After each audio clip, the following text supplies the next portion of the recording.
Você com certeza deve ter visto nas últimas semanas ou nos últimos dias essa foto grotesca da santidade dos brother lá, o Dalai Lama, que beijou uma criança e, para usar uma palavra mais branda, ele disse para que ela sugasse a sua língua. Quando eu vi essa notícia, eu já vi a notícia amenizada, né? Dizendo que o Dalai Lama estava pedindo desculpa e as pessoas ao seu redor diziam que ele era um homem muito brincalhão e aquela era uma brincadeira dele. Mas, para minha surpresa, e uma boa surpresa, a maioria das pessoas e até mesmo jornalistas se revoltaram com o ato do guru, dizendo que aquilo era incabível. O mundo se revoltou, as pessoas se revoltaram. E eu falei, meu, que coisa boa, o mundo não está tão louco assim, ainda consegue se ver o que é certo, o que é errado. As pessoas ainda veem o que pode ser um ato terrível, um ato que não é terrível. Mas aproveitando esse assunto, eu quero te fazer uma pergunta para que a gente debata, porque essa resposta, essa pergunta que eu te farei, não será uma resposta jamais dada na televisão. Por que realmente,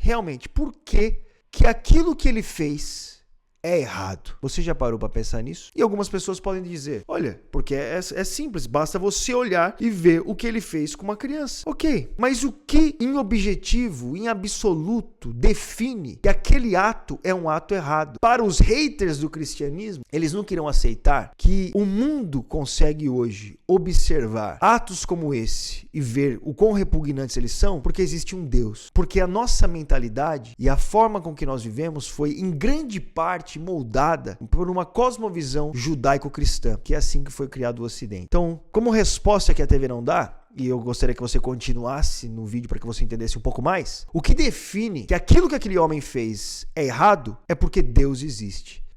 Pois se Deus não existisse, não existiria certo e errado. E na verdade a moralidade, o certo e errado seria definido por uma mera opinião, que é o que muitas pessoas hoje querem viver. Olha, eu acho que é errado. O que te faz achar que é errado? Eu acho que é certo. O que te faz achar que é certo? Sempre existe por trás dos pensamentos e opiniões algo que nos leva a esse tipo de opinião. E o que nos faz achar que isso é errado é porque a Bíblia diz que isso é errado. O que não acontece em outras culturas, né? Que você pode até pensar assim, todas as culturas são boas, você não pode...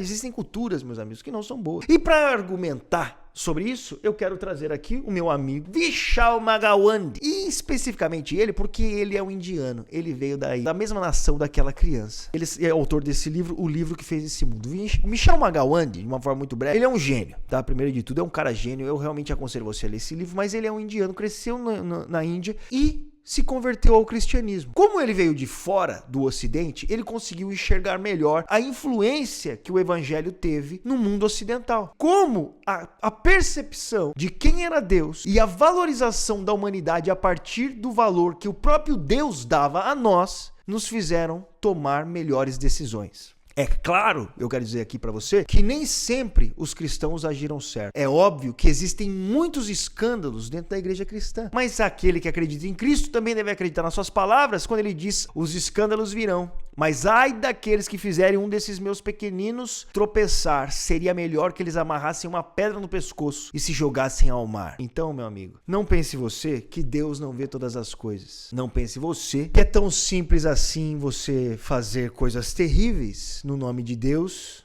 não ser julgado por isso. Deus é o juiz da humanidade. E é com essa mentalidade que nosso mundo foi moldado. Então, o Vishal, por exemplo, ele vai dizer que foram os cristãos que começaram a se opor contra o casamento infantil, contra o casamento de homens adultos com crianças, o que era algo muito comum no mundo grego, no mundo romano. E foram os primeiros os cristãos a se opor a isso e mudarem a prática. As pessoas antes casavam com crianças, meninas com menos de 12 anos. E isso acontece em algumas culturas aí por aí. Mas é claro que não vamos falar isso. Mas por que mudou? Porque por meio da palavra de Deus, começou-se a entender o valor do homem e da mulher, que é a imagem e semelhança de Deus, o valor da infância, entender que o reino dos céus é da criança, por meio do entendimento bíblico. E as pessoas vão dizer, mas os cristãos fizeram muitas coisas erradas? Fizeram. Entre outras coisas, como o direito das mulheres. Também nesse livro, Vishal vai dizer, como as mulheres no mundo romano não tinham nem mesmo nomes próprios, e eram simplesmente variações femininas dos nomes dos próprios pais, porque as mulheres eram apenas propriedade privada dos seus pais ou dos seus maridos. Mas por meio do entendimento bíblico, as mulheres começaram a ter direitos. Ele vai dizer nesse livro também, percebendo a diferença entre o mundo oriental que o evangelho não teve influência, o mundo ocidental que o evangelho teve influência, como os direitos humanos nasceram e foram levados a sério, o que muitas vezes não acontece lá ainda. Por exemplo, ele vai dizer que na Índia, culturalmente, existem castas, classes de pessoas, maiores, superiores e inferiores. E essas castas são definidas pelo karma das pessoas, que é o seguinte: como por eles acreditarem na reencarnação, eles acreditam que uma pessoa ela está pagando pelo que ela fez na outra vida. Então, se ela nasce em uma casta inferior, ela mereceu estar ali e ela não pode nunca mudar. Então, você não pode sair da miséria para uma classe média, para a riqueza, você não pode, você tem que ser para lá sempre. E você não pode nem ajudar uma pessoa naquela situação, porque ela merece estar do jeito que ela está. Não existe valor absoluto na humanidade.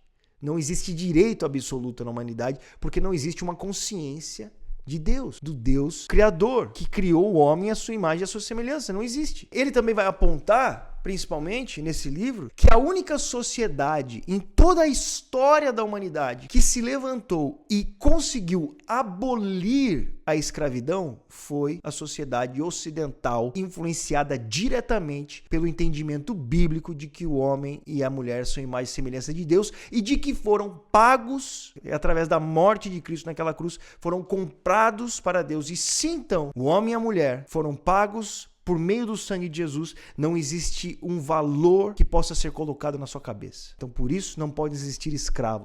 Mas era o mundo ocidental cristão também escravizava. Com certeza. Mas foi por meio do entendimento bíblico e de uma consciência, de uma revelação real da Bíblia, que o mundo ocidental aboliu a escravidão. Nós hoje vemos a escravidão como algo errado porque homens e mulheres foram iluminados pela palavra de Deus, que entenderam o que é certo e o que é errado, o que se faz e o que não se faz, por meio da palavra de Deus. Então hoje o mundo todo se levanta e diz que aquilo que ele fez com aquela criança é errado porque a Bíblia nos influenciou e nos fez pensar dessa forma. Graças a Deus pela palavra de Deus. Então, meus irmãos, eu realmente indico esse autor para você, Michal Magawande, para você perceber e se alegrar ainda mais e ver o quão influente foi a palavra de Deus e quantos benefícios ela trouxe para a nossa sociedade, trouxe para o nosso mundo. E quando nós a abandonamos, nós perdemos aquilo que nos favorece. Nós perdemos aquilo que nos abençoa. Basta você ler aí os 10 mandamentos. Vê se um mundo que é pautado nos 10 mandamentos seria um mundo como é hoje.